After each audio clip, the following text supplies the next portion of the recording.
Good evening, everyone. I'm Steve Stevenson, and welcome to the No Strings News Show, live from Paris.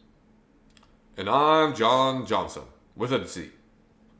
Welcome to our nightly dose of the news, where we promise to keep it serious with a dash of ridiculousness. Our first story tonight is a story that happened back in 2024, one that might make you shake your heads. We're talking about a strange case of insurance fraud, one that involves a bear costume and a lot of creativity, if you can call it that. A man in Oregon was recently caught attempting to stage an accident for insurance purposes. And no, he didn't choose the classic slip on a wet floor routine. Instead, he went for, wait for it, dressing up in a bear costume. Here's a video from the supposed incident.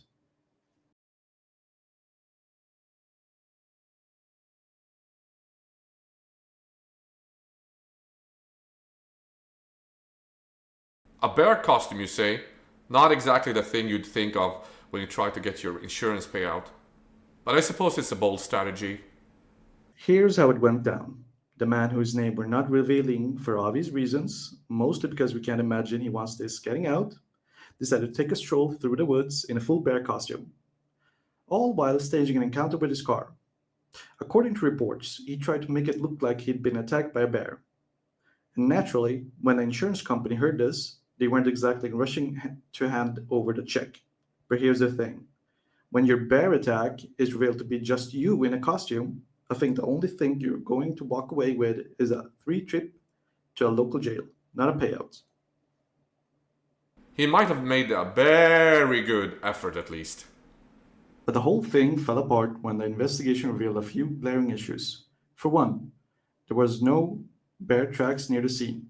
Not to mention, bears don't exactly leave business cards or wear size XL furry suits. It's safe to say that the costume didn't fool anyone, John.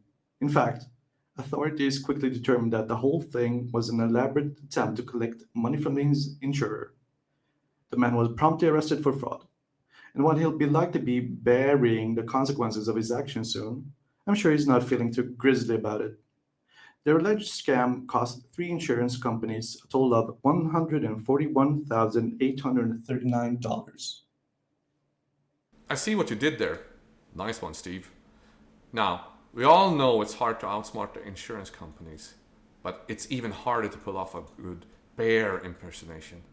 Let's just say this guy in a bear suit will not be winning an award for his performances. Definitely not, John.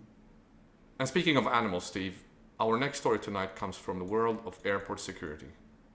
Folks, when you think about what might get flagged at TSA, you probably imagine liquids in your bag, or maybe one person who always forgets to take off their belt. But at Newark Airport, well, let's just say there's a new trend we didn't see coming. Picture this. You're going through security when suddenly something unexpected catches the eye of TSA. A suspicious package? A metal object? No. It's a pair of pants with a turtle inside. Yes, folks, you heard that right. A man was stopped by TSA at Newark Liberty International Airport, not for carrying illegal substances or weapons, but attempting to carry a turtle inside his pants. A turtle, John? Are you sure it wasn't a frog? No, it really was a 5-inch long turtle. No, I'm no expert in animal transportation, John, but I'm pretty sure pocketing a turtle isn't part of standard travel advice. Apparently, the turtle wasn't quite in the pocket, Steve, but instead hidden inside the man's pants. As you can imagine, TSA agents were a little curious when their X ray scanner flagged something unusual in the area of his, well, legs. TSA quickly intervened, and the turtle was safely removed from the pants and allowed to go on its way. Not quite sure how it ended up in such a peculiar situation. The man was eventually cited, but the real question is, who thought the pants was the best option for a turtle transportation in the first place? Well, one thing's for sure. This turtle certainly didn't shout for an upgrade ticket. We're both really good at this, Steve, but in all seriousness, folks, if you're traveling with a pet, make sure it's in a carrier designed for a travel, not your pants. Great advice, John. And that's all for today's coverage of the latest TSA surprise. Remember, animals are great travel companions, but maybe not in the way you think. That's right, Steve. And if you have any interesting news for us to cover, feel free to write in the comments below.